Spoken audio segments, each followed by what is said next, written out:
It's the Traumedy Podcast. Trauma plus comedy equals Traumedy. This week on Traumedy. As it relates to the trauma of like observing things, because when I was 15, my best friend had colon cancer. He complimented everything about me, about our friendship, about my humor, about my ability to be with people. And he's like, yeah, you have something. That's like, you're very funny. You're the funniest person I know. That's it. And, you know, we would sit there and we'd laugh. We'd make fun of things and just laugh in these really like intense moments. You know, he would be very sick because he went through all the various types of treatments to try. And so I would be like right there with him when he was like the worst he'd ever been. But we would just like something, you know, sometimes just silence. And other times, like when he could talk, we would absolutely like laugh and giggle and just have a good time. And so it's like, oh, this feels good to make him laugh. Yeah. I just want to make him feel better. Whatever he needs, that's all I care about right now. You're listening to Traumedy, the podcast that helps you take your pain and play with it. I'm Nancy Norton. I am a former nurse, comedian, and keynote speaker about the power of humor, why we need it, how it helps us. Bring the power of humor to your next event with award-winning comedian Nancy Norton. Nancy got out of healthcare for the same reason a lot of people get into it, to save lives. Message Nancy at nancynorton.tv. The Traumedy Podcast is sponsored by Crybaby Badass. You have to feel it to heal it. You are a Crybaby Badass luminary. See your light in the mirror. Do you have a trauma? Hey, you listening, do you have a Traumedy story to share?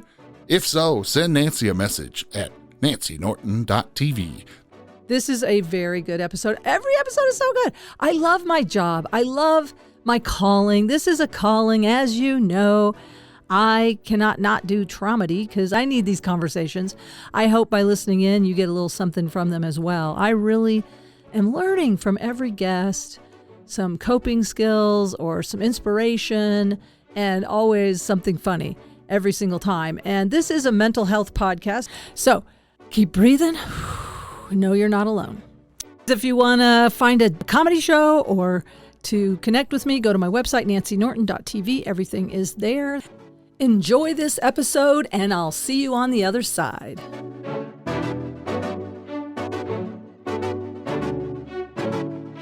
Welcome to Traumedy. My guest this week is a comedian and a new friend here in Boulder. Welcome, Pat Truer. Thank you very much, Nancy. Very happy to be here. This is great. Thanks for being willing to come on. We just worked with each other last weekend at Comic Sense, and I love that you do something really unique with Sound Machine. And I was just thinking, I've got this little sound machine that I never take advantage of, and I was thinking I should get inspired and bring another dimension into Traumedy with some sound effects. Absolutely. And maybe you could show me how to do that. Sure, anytime. Someday. Yeah. It's got the preloaded buttons, but occasionally hit them. I just want to say we got to perform last weekend a few months ago, and every time I perform with you, I do walk away feeling so inspired because your energy. Like one thing I really appreciate about you is the honesty, but then also you're in the room, you're present. I can't stand it when headliners don't pay attention to what happened in front of them and they repeat things, and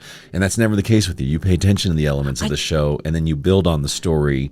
And it creates a more unique experience for the audience. You know, they paid money to be out. It's a big deal for some people to be out, and you make it a big deal, like in a very positive way. And it's like, yes, that's what I aspire to be. And you're just so yourself, and you have these moments of, it's so honest and it's so pure and it's so inspiring. Of like, oh, this is what I want to do. I want to be so honest on stage because I kind of became guarded.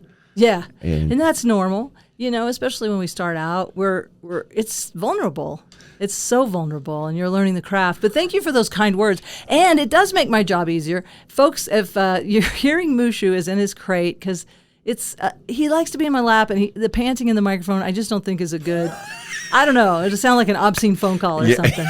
So we'll see if he'll settle down. Yeah. And I apologize if you hear whimpering, and he's got water, he just had his treat, he's loved. It takes him a few minutes to realize, they're not going to let me out. I better just take a nap for a few minutes. But thank you so much. Yeah, well, and you acknowledge that, and it does make my job easier in a way too. If you do a lot of interaction, so it's like, okay, there's no reason to go and who are you and what are you doing or anything like that. Like if I can take the story and carry it forward, and what they say in comedy too is if you bring up a subject. Like say, I want to bring up gas stations. And if you've already brought up the subject of gas stations, expand on it. Right. Once everybody knows, we're talking about the gas station, or we're talking about Brandon or whoever it was, or Harold, I think at the show. Yeah, And I'm impressed that people are right there playing along because you're asking them what their spirit animal is and why it's their spirit animal. I mean, those are kind of deep questions. And you're asking them to do an impression of their spirit animal, and they do it. Do you find they do it for the most part? For the most part. I've started to identify when this person's not going to do it. And I recognize, I was like, all right, so maybe I'll stay away from it, or I have a preloaded sound, like recording, a voice recording that makes fun of it. But for me, it's all about up top of, I want to create this environment of fun. Yeah. We can be silly here. We can be open. We can have a good time. I'm not going to be somebody who's going to come up and put you down. I want you to participate. It's uplifting. Yeah. I will say that. And that's what I want that to be my vibe. Listen, I've had bad days where I don't think it comes out that way. I'll be honest.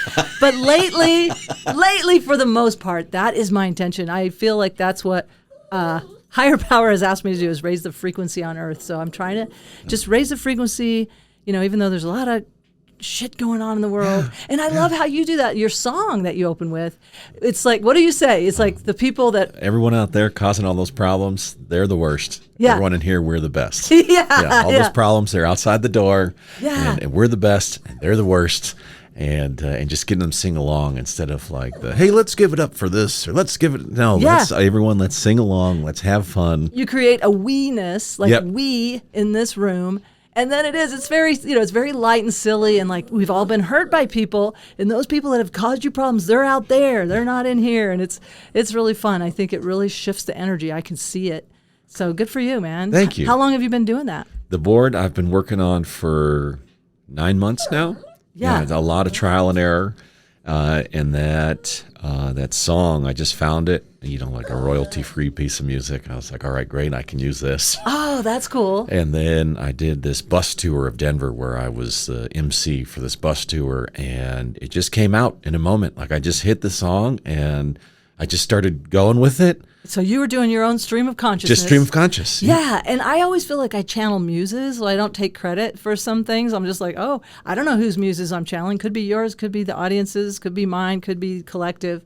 But it is fun when things just I love when we don't know where it came from. Right. Like it wasn't a cognitive process where you laboriously went over stuff. It was just... It's exciting. Something took over and you honored it. And you see it go, you go, oh, wow, that really works. Yeah. Oh, and it's like, I felt something. Yeah. Oh, I felt something. They had a good time. We had a good time. It's like, now we're here.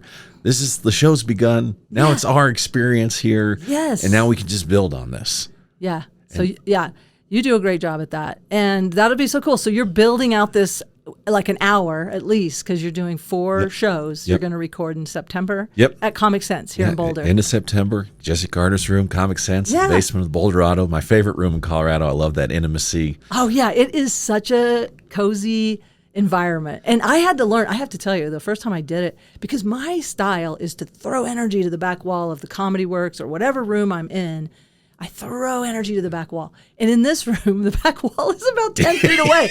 But people are kind of to the side. So it's like almost like I feel like it's a rainbird situation, like a sprinkler, like a like set up, punchline, set up, punchline. Yes. But it's so much about energy, I feel, comedy is. Absolutely right. And because we never know what people are coming from, what happened in their day. Yeah. And I think about the times where, one, I was sad. Someone said something that made me laugh really hard, that brought me out of it. And no matter how wildly appropriate or inappropriate it might have been, but like it was so appropriate in the moment I was in. Right. It released something. Yeah. And it's like, I want to do that for the people that I care about and love, but also these people who are coming here to support my dream or comedy in general. Like, this is when I'm the happiest. This is when I'm the best version of myself. Oh, nice. Yeah. So how can I pay it back to the universe? How can the times that someone has broken my downward spiral, with a laugh and just made me think, so how can I do that? And like, yeah, in Comic Sense, I like that also because,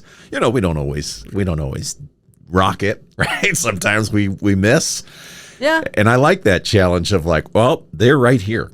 Yeah. They're right here, and I can see their facial reactions immediately when I say something that is not hitting or whatever. And it's like, okay, I have to quickly recalculate if this is like, where do I go from here? Yeah, because there's nowhere to hide. There's nowhere to hide. You can't. Your back's against the wall. Your back is against the wall, and it's like it's such a great exercise. It's like a ropes course kind of thing. It's a emotional trust fall or something like that. And they want you to succeed. They really do. But it is interesting to watch certain dynamics with different people in different rooms, and it is. I love stand-up. I'm great. I've been doing this a long time. I still love it. How long have you been doing stand-up?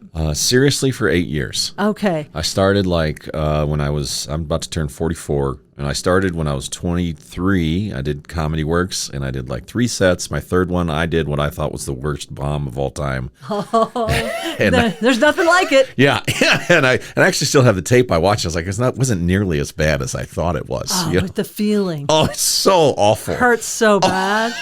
I think it's the fear. I mean, it is the number one fear of public speaking and bombing. And I think because in our caveman brain, that was like being exiled. Exiled from the tribe, right? You're from be the dead. Yeah. Oh, you're out. You're out. The wolves are going to eat you.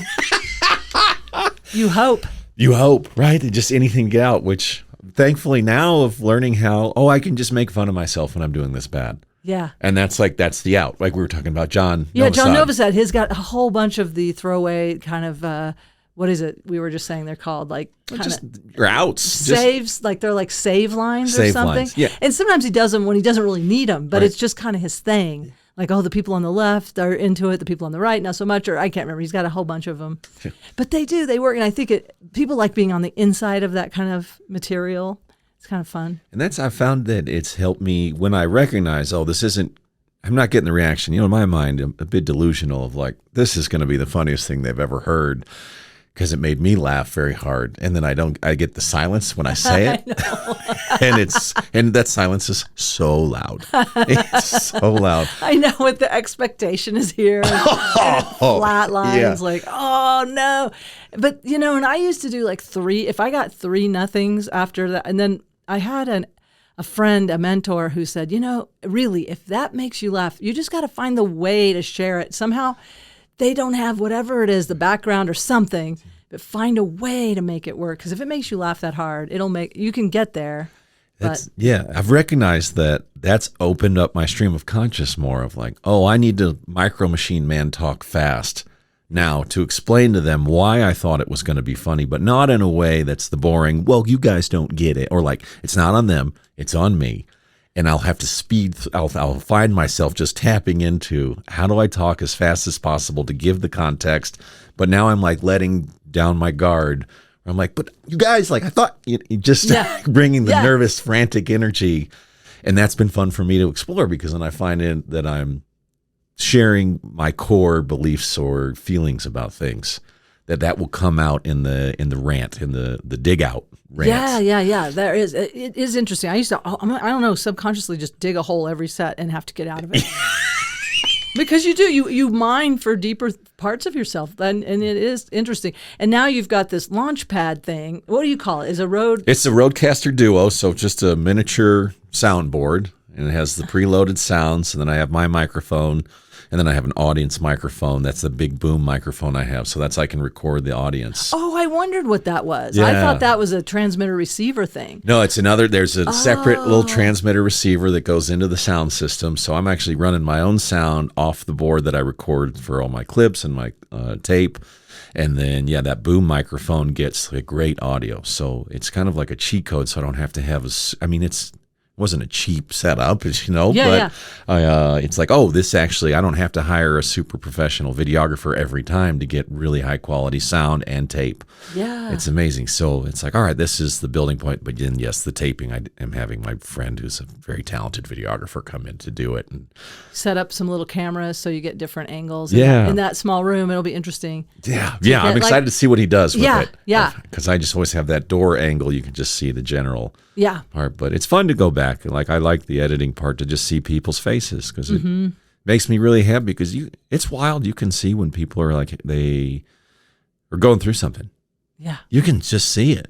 And then you can see the laugh that gets them. See the shift. Yeah, it's wild to me. It's like really, I don't like watching myself.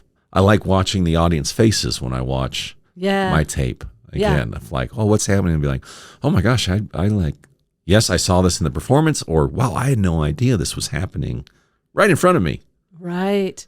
Yeah. And I've been noticing, I can tell a big difference in my shows when I get out of my ego self, and which is still there, don't get me wrong, unless I'm doing just enough mushrooms. but even then, I'm just saying, what I like to say is a little prayer, like, I hope they leave feeling better than when they walked in. That is, and if I say that, if I kind of throw it up to kind of a higher power, or I don't even know to what, just like that is my intention, then things tend to go well. Right. Because I'm kind of get myself out of it. Like, let's, this is for them, not me. But it is reciprocal. I mean, it's for both of us, obviously, because we get to feel heard and celebrated, and it's fun to be celebrated. People enjoy you. It's them to leave better than they walked in is beautiful. And I realized that we're all different. This was a realization I just had a couple weeks ago of that a mistake I was making was expecting the same response every time to things. Right. I'll ask the spirit animal, or I'll ask questions, and I noticed I would just start to expect something happen, this expectation, and then it wouldn't happen, and I'd be like, oh, and then I was not present. So by letting go of that, like the expectation from the audience, let go of the outcome, let go of that outcome, be as present as possible with these people, then I can really tap into like the universe, the energy that's there of like, oh, this is a special moment that we have right now. That if I had this expectation of, because you see comedians, and I have this question, I'm 99% chance you're going to say yes instead of no. Right. But then the 1% you say no, and I'm not prepared. Right. But if I have the avenue to go, oh, we can explore this together because I'm right here with you. Mm-hmm. And you can take a big room and you can make it just two people, but everyone is kind of channeled into the two people. Yeah. And there's that aliveness with it. People know it and they feel it. Well, before we go any more into comedy, what's your background? Like, where and how? Because I told you, here's what Traumedy is kind of about, is taking our pain and playing with it. And a lot of us comedians are sort of, wounded children who used humor to survive, or we've had some struggles. But is there anything in your background that you'd be comfortable sharing? Yeah, that absolutely. Might have led you down this crazy path of comedy? Yeah, I'm absolutely going to answer the question. I want to... I appreciate, when you told me about this and I'd heard about it, I go, this is amazing, because comedy has helped me, myself through the traumas I've experienced, but also allowed me to help others just by being myself with people. And so the background was, I was raised by a single mother. She conceived me with artificial insemination. Oh. And so I was always brought to the adult events all the time. I was constantly there. And my mom, I would go to the happy hours, I would go to the dinner parties, and I'd be the only kid there. And so I was constantly observing everything. And that's like what's known about, raised by a single parent, only child, observant. And as a result of that, I just got to watch how like adults interacted with people, with each other. And I remember the first laugh I ever got was just a silly, like a line I stole from the Roadrunner, and I just remember that feeling of like, wow, look at how the whole energy just changed because I said this one thing. Yeah. And I think I was 5 years old. And so then I would be with adults, and then that was important as it relates to the trauma of like observing things, because when I was 15, my best friend had colon cancer. Oh, wow. And so I was with him nearly every day as like in the hospital, and he passed, and it was like on and off for about a year. And so I would like watch, I would just be there. To me, it was just hanging out with my friend at the time, right? I didn't think anything special. It was like, this is my best friend. Yeah. And I would watch people come in, and everyone in those situations, they just do what they think is best, and they're scared, and it's just different. It's so different, the energy and the interactions. But I would sit there with my best friend, and we would just hang out. But I'd watch adults come in and not know how to act or what to say. And I realized like just the importance of being a calm, normal presence with people when like they're going through the worst of the worst. So just trying to just normalize. Yeah. Yeah. Just, okay, this is And what's did you happening. know he was terminally ill? Because, gosh, you don't think of colon cancer, first of all, in a teenager. And then I don't know if I've ever heard of it in a teenager. And then to think that it could be terminal. That was a tough conversation. I remember my mom told me that he had it. And that was, to me, at the time receiving that news, I remember I just broke down right away because to me, I was like, oh, he's going to die. Like, that's it. So that's kind of what we associated with cancer. Yeah, absolutely. Yeah. And then I was like, okay, well, I just got to hang out with him as much as possible. And then he had gotten the news, the doctor had told him, and my mom told me, hey, he got the news. So it's like just a matter of he's going to be at home with hospice. Wow. And then he invited me over to his house, I was going to, and he said, hey, I need to talk with you. And we went for this walk, and it was this beautiful day. And he goes, hey, I have some news, Pat. I'm going to die. We're these two 15-year-olds. And I remember just going, I know, buddy. And I go, it's okay. And I was like, yeah, it's going to be sad. But he's like, but I'll watch out for you.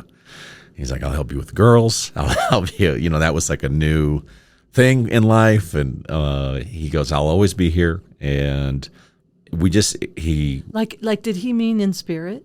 Yeah, just he's going to be with you in spirit always. Yeah. Wow. Yeah, I would have dreams. I still do. Where like so he's still with you. Oh, absolutely. Oh, absolutely. I have moments of like. Oh, I just feel that. What is his name? Parker. Yeah, and Parker. Just like he instilled this. It was a beautiful day. It was June, and we were sitting in his driveway. And the wind was blowing, and he just closed his eyes. He goes, just feel that wind on your face, Pat. He's like, it's so nice, isn't it? And I go, yeah, it like really is. He goes, you don't pay attention to that, do you? And I go, no. He goes, look at these trees. Like trees are amazing, aren't they? I go, yeah, they are. They are. And we just sat there. And to me, even looking back, it's like to think I was 15 years old and had this conversation with my best friend. And this is the most grown-up conversation I've ever had in my life. And yeah, I do. I notice this with children, especially who have cancer or terminal, and it is like a compressed life. Like that's something my father would say in his 70s. And isn't that breeze delicious? Like that's like, but you just especially when you're savoring life, and like we're looking out this window here at the leaves moving, the leaves and the breeze, and thinking of Parker. That's so poignant that you still have such vivid memories of those days with him. Yeah, and so he complimented everything about me, about our friendship, about my humor, about my ability to be with people. And he's like, yeah, you have something. That's like, you're very funny. You're the funniest person I know. Oh. That's it. And we would sit there and we'd laugh. We'd make fun of things and just laugh in these really like intense moments. He would be very sick because he went through all the various types of treatments to try. And so I would be like right there with him when he was like the worst he'd ever been. But we would just like something, sometimes just silence. And other times, like when we could talk, we would absolutely like laugh and giggle and just have a good time. And so it's like, oh, this feels good to make him laugh. Yeah. I just want to make him feel better. Whatever he needs, that's all I care about right now. Yeah. And to have that, and to be able to recognize like, oh, there's a real power here. Like it's a very positive force. And so that's how comedy and humor was really, that's when I realized how important it is and how much I wanted to be a part of who I am, to be able to say things to people in their worst moments. And like, yeah, and we don't know who's in our audience who may just got a diagnosis, or a family member got some bad news, or going through divorce, or people are just all going through. And then right now with the world kind of divided, and yeah, it's so much going on. And well, thank you for sharing about Parker. And I do, this turns out to be a very spiritual kind of woo-woo podcast because of I love it. This is where I am in my life right now, especially after doing psychedelic trauma therapy. Just a whole nother dimension has opened to me, and I feel like I have contact with ancestors, and totally 100% believe you when you feel and have visitations from him in your dreams. And that's amazing. Like that's like, it makes you less afraid of death, doesn't it? When you think, well, Parker will be there for me Absolutely. to escort me across the veil when it is my time. Oh, absolutely. You're only in your 40s. We never know, though. That's the point. Parker can help us know. Enjoy every moment. We don't know. None of us knows. Never know. I'm 65, so I'm, definitely on the other side. Like, no matter what. I mean, it's like I thought about that. Like a lot of people, live 80 to 85, and it's like, okay, yeah, that last 15 went really quickly. So where do we want to be and what do we want to do? Yeah. And what brings us the most joy? What brings us the most joy, and I was so grateful for that lesson with him, because as it turns out, we never know. I've had many friends, close friends, die before 44. Really? Yeah. So I had one of my closest friends. He died from complications related to drinking, and he struggled with alcoholism. And I was there with him and his family when he died. And then two of my other best friends, like they flew in and they got there, and that's just kind of we didn't know what to do with it, right? We were there. He died, and my friends and I we went out that night. After he died, we're like, well, should we go out tonight? Go drinking? Yeah. After he died of alcoholism. Yeah, it's something was like. I think he would like that. Yeah, we did. Well, he was an alcoholic, so he'd probably want us to go out immediately. Yeah. And we went out, and we had this fun night where we kept seeing like, how far can we push it? Because we're in this small little beach community town, and remember the bartender goes, you guys aren't from here, are you? And we're like, no, we're not from here. Well, what are you guys doing in town? We all kind of looked at each other like, do we tell him? Do we not tell him? One of my friends goes, oh, our best friend just died a couple hours ago when we came in to be here. And the guy's like, oh, I'm so sorry to hear that, fellas. Tell you what, first 2 rounds are on the house.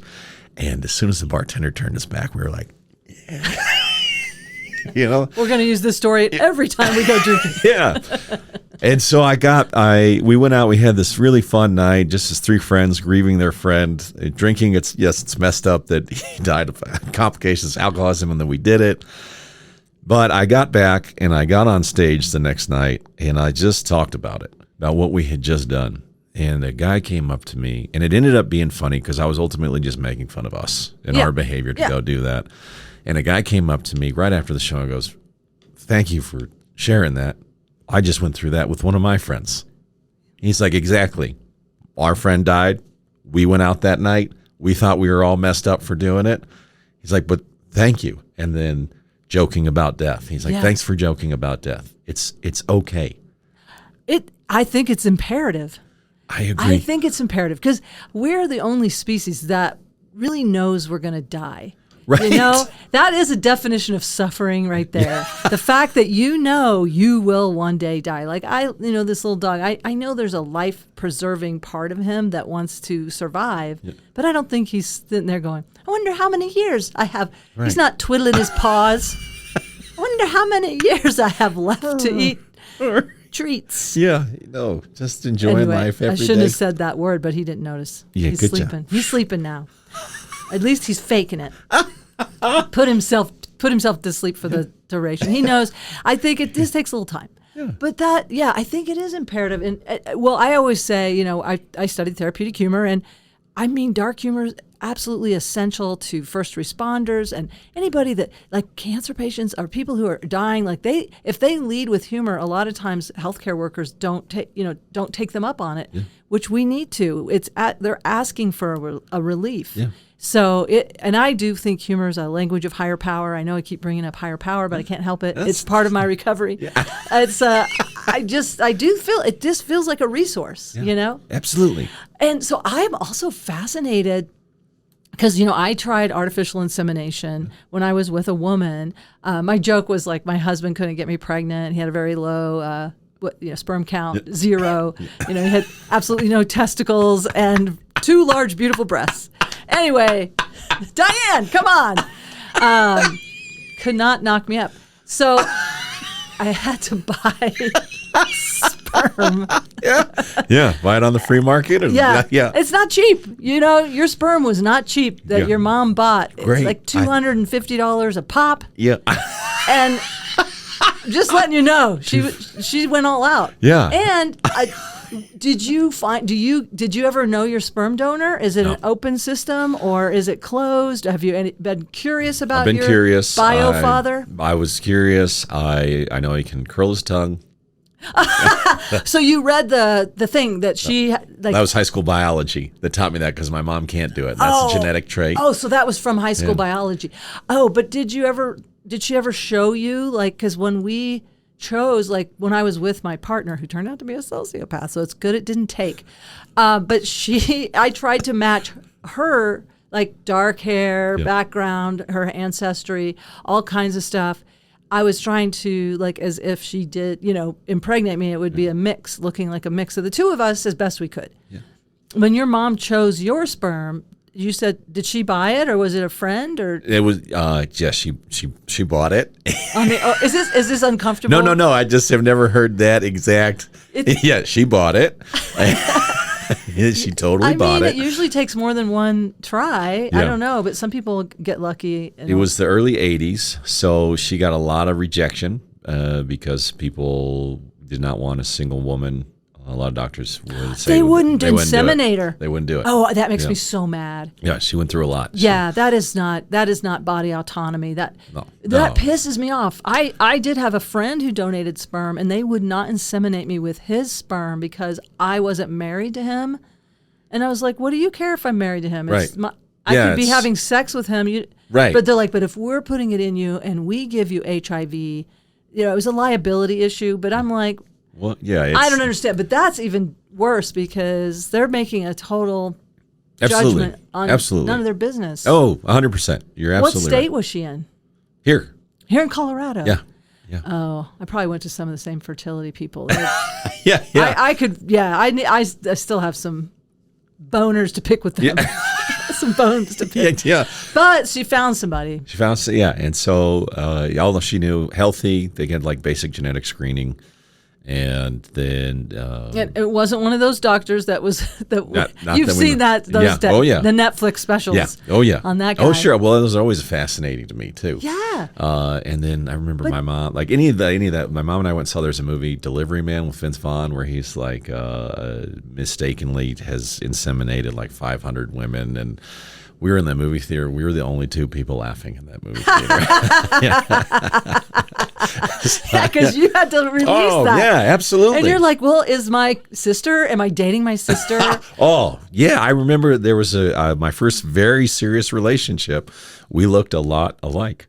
And the first question I asked her dad when I met him was, hey, how are you? No, so second question. Yeah.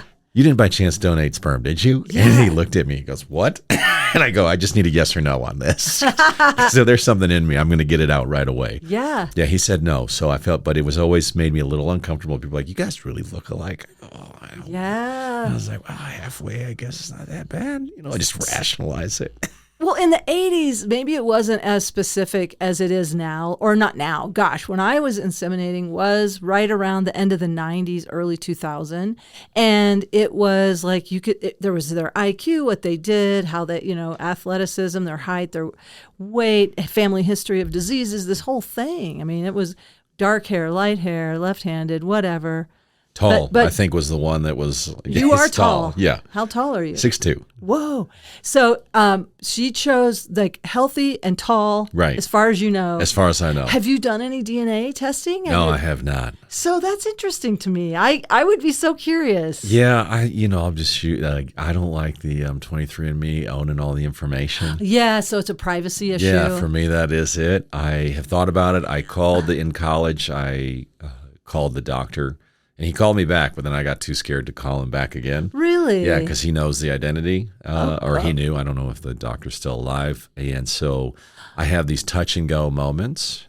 But ultimately, I'm so happy with my mom raising me, and my grandfather was my father figure. Okay. So for me, it's like it'd be fun to see somebody. And like I know I have half siblings out there, but I'm fine. If you need a kidney someday, might Yeah, when it's desperation, right? Just if I ever need a kidney. Yeah.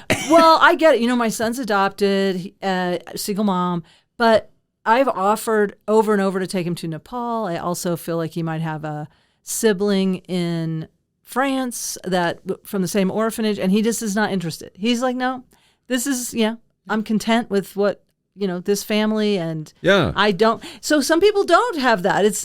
Some people are just craving information, and other people, I trust that you don't. You're satisfied. I very much believe family are the people that you choose. Yeah, Yes, I've witnessed people treat each other poorly because they were family, and that would seem to be an excuse, but that doesn't fly in my book. So it's my friends or my family, the people that I choose, like how we choose to treat each other. That's my belief. Yeah, and I stick with that. And you're healthy. You don't. Trying. There's nothing. Well, I mean, there's nothing. You're like, I just really would like to know, because I do think medical is an interesting part of it.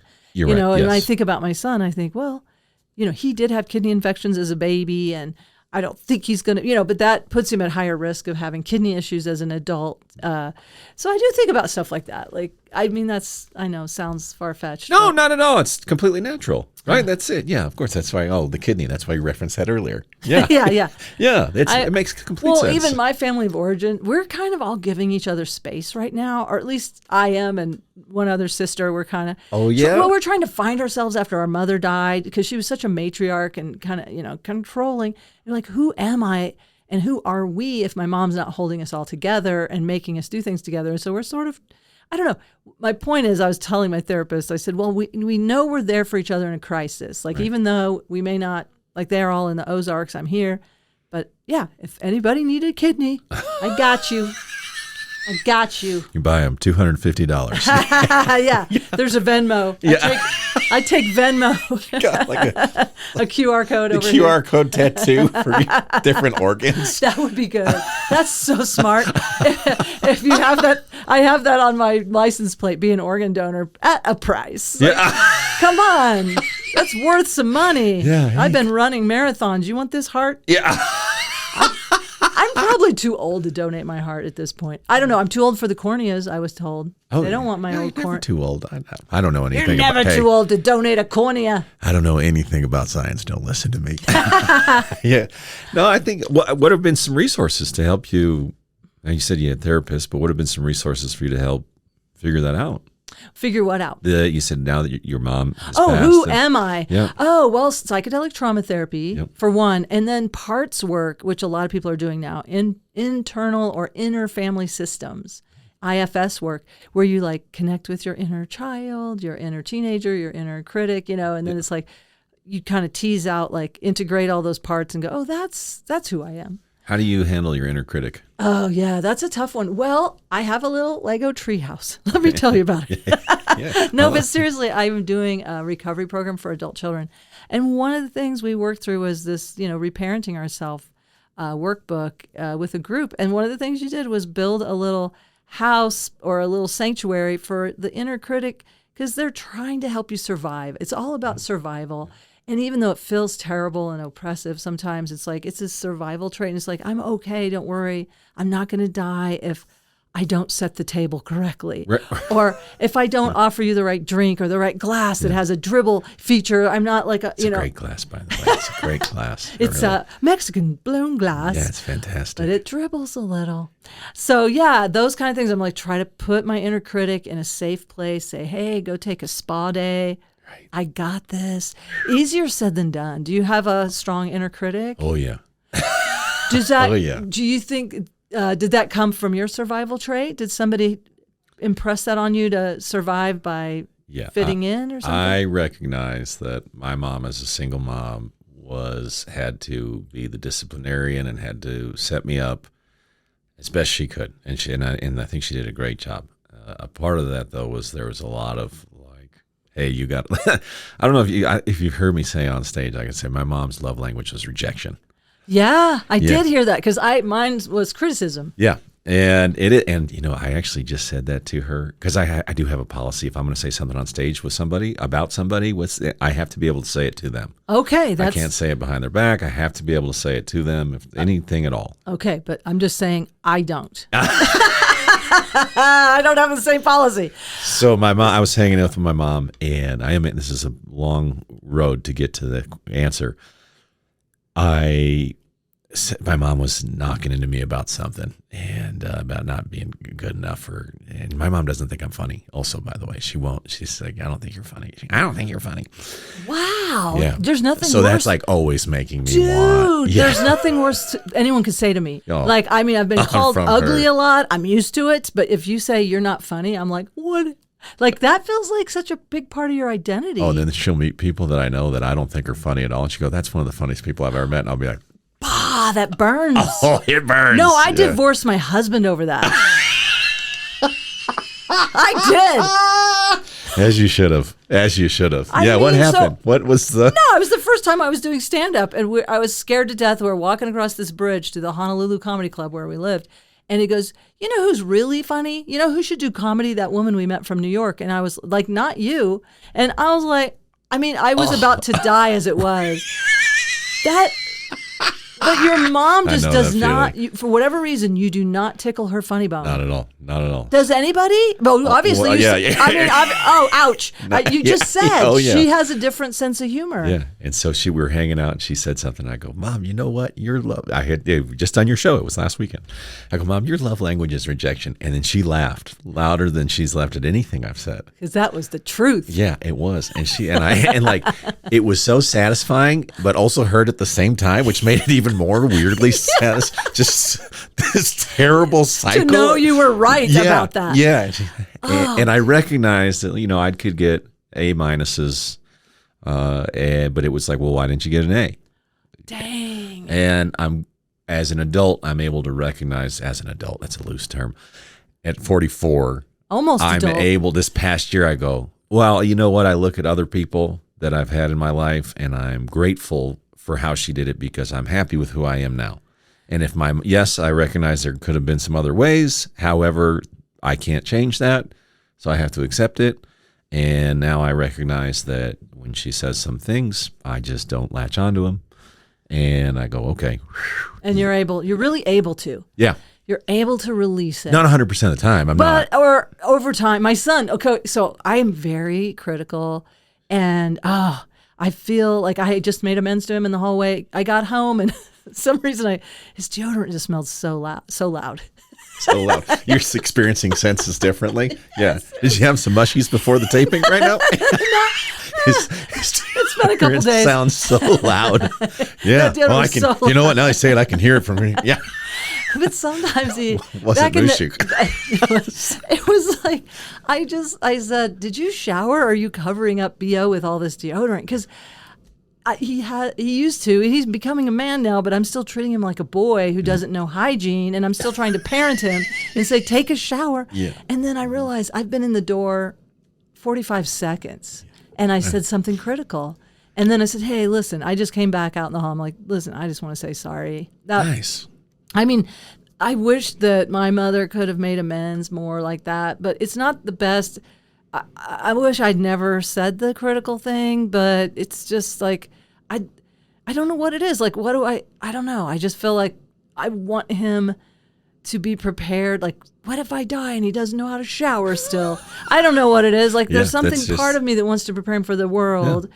And it's it's survival. Like, whatever it is with your mom, I don't know. Like, she's wanting you to survive by putting you down a little, or just like... Well, it's no coincidence that my inner critic's voice is usually her voice. Yeah. And I hear it all the time. And so, yeah, that's just who she is. That's just that's just how she did it, right? And it's like I can spend time and I can really get angry and be resentful. And I spent a lot of time for like basically from 15 to 40 just being angry about that.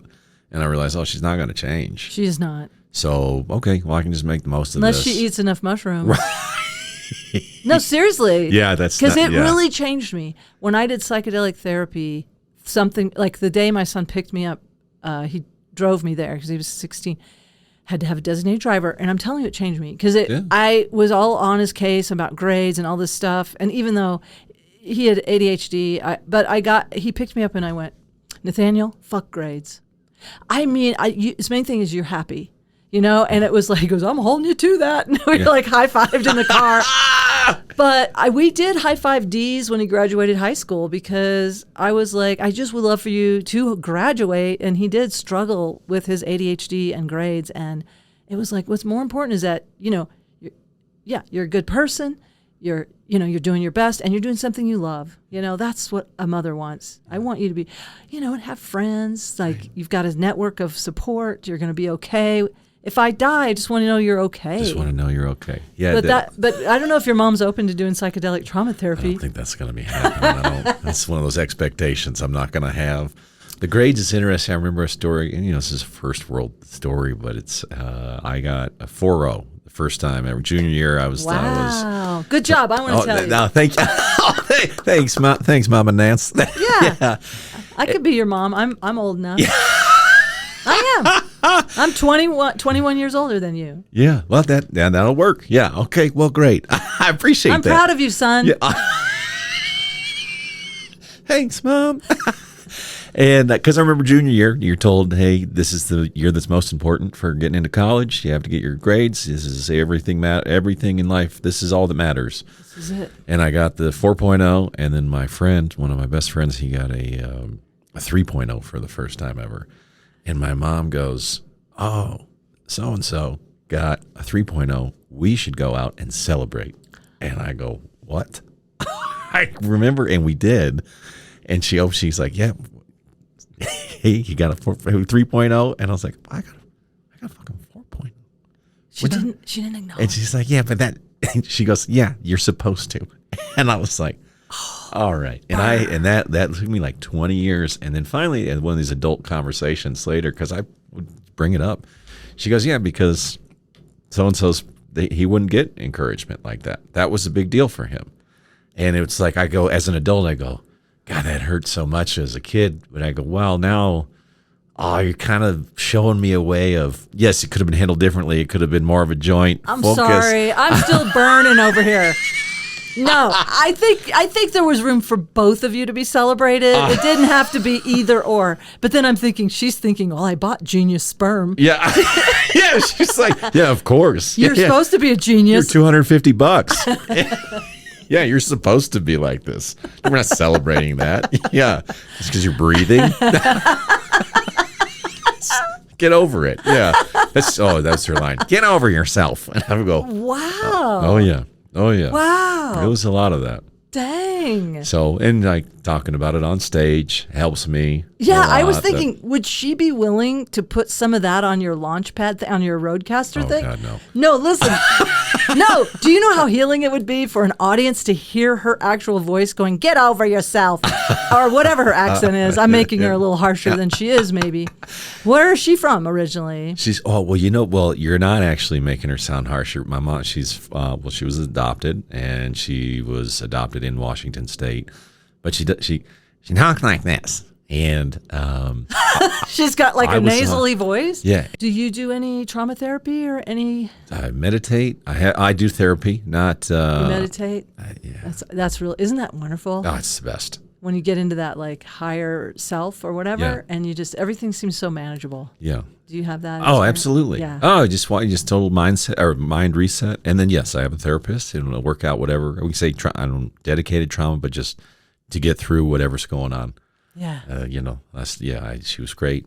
I had 2 deaths, 2 dear friends, and a divorce last year, and all within like 6 months. And so like I was going every week to therapy to work that out. Oh gosh. And I'm so sorry. And it's like, oh, thanks. It's okay now, right? But now the challenge is, well, how do I make that all funny? Yeah. And how do I make it funny? I did it at Comic Sense New Material Night. I have some jokes that I've written, and I had started off. I got I garnered the audience favor starting off with crowd work, and I was like, all right, here's some new stuff. I go, it's pretty dark though. You guys, always ask the audience if I go in real dark on a night like that, and they say okay. Once I have their buy-in, I'm like, all right, now they're going to be a little bit more receptive to it. It's totally manipulative. Yeah. And then I said, hey, so I had 2 of my really dear friends die within 3 weeks of each other, and I heard the oh no, and I was like, uh-oh, these jokes are not gonna hit, right? And then one of my friends, he had this brain tumor that was like unbeatable, and he beat it, And then like a month later, he died in a car accident. Get out. Yeah, no, I'm here. Yeah, it was it's unbelievable.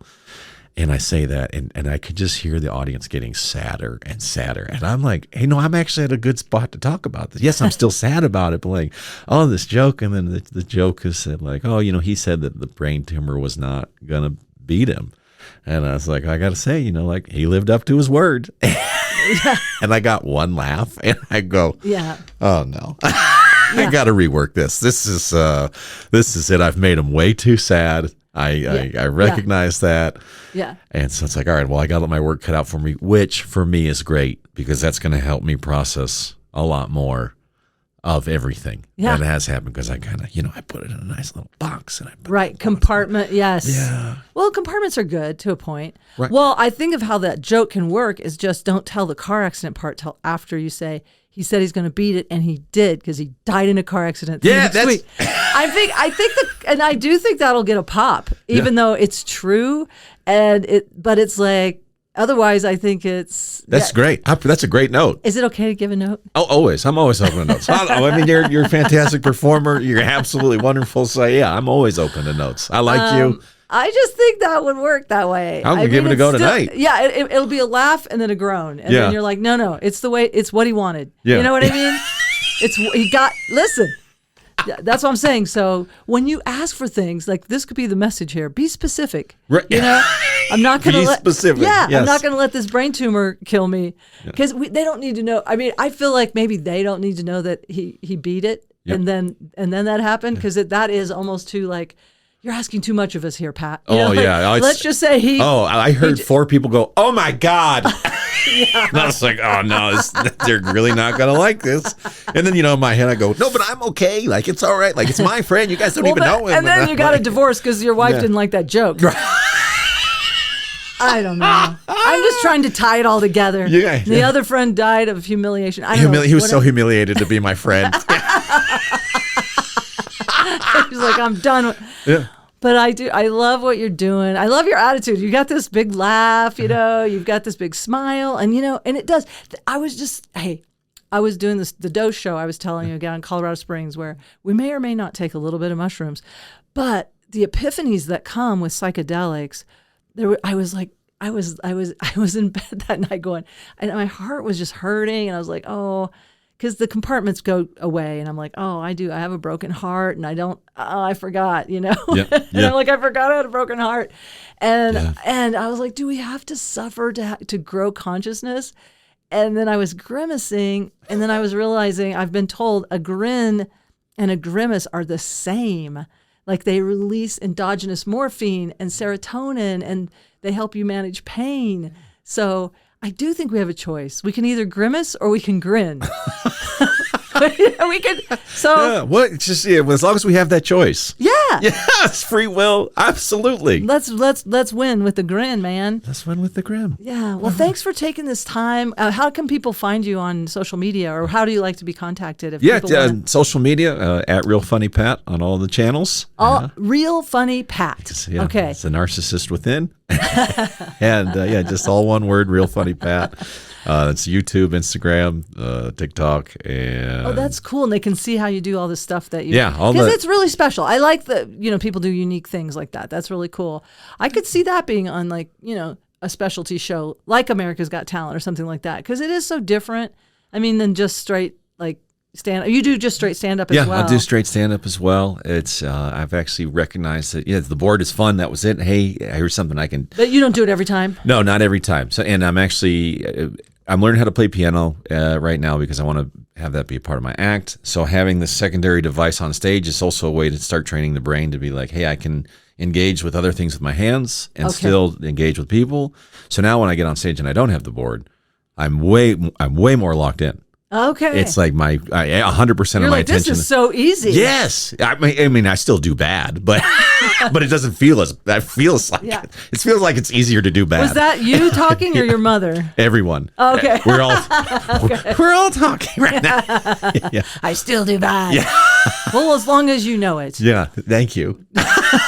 You're self-aware. Second mom. Thank you Yeah. very Oh, much. you're welcome. Yeah, Mama Nance. Mama Nance. Wow. Well, Thank you for having me. Thanks for taking me on as a new son.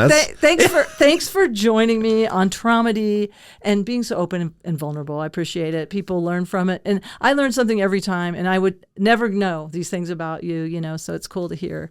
So thank you, and we'll have you back again. Go see Pat the end of September here in Boulder at Comic Sense under the Boulderado. Fun place. Best room in Colorado. And have a great show tonight. Oh, thank you. Thanks for having me. And also, thanks for giving me the new suggestion on how I could work that joke. Because I'm going to go do it. Okay, let me know how it goes. Yeah, absolutely. Okay. All right. Thank you. Thank you. Bye. Bye. I want to thank my guest, Pat Truer. You can check him out at his website, realfunnypat.com, or on Instagram at realfunnypat. And as always, I want to thank my son for putting together the music loop for Traumedy. Thank our mascot, Mr. Mushu, who does settle down after about 5 minutes and takes a little nap during the recording and gives off good vibes. I will be heading to Philadelphia tomorrow and then on to Grand Forks, North Dakota. If you want to catch a comedy show, check out nancynorton.tv. I will be on the road most of this week, so I will not have a Traumedy episode this following week, but we're going to upload as often as we can. Let me know if you have a guest or you want to be a guest. Let me know if you have any questions. Oh, and I want to thank you, the listener, for being on this co-healing journey. And remember, no matter what, keep laughing.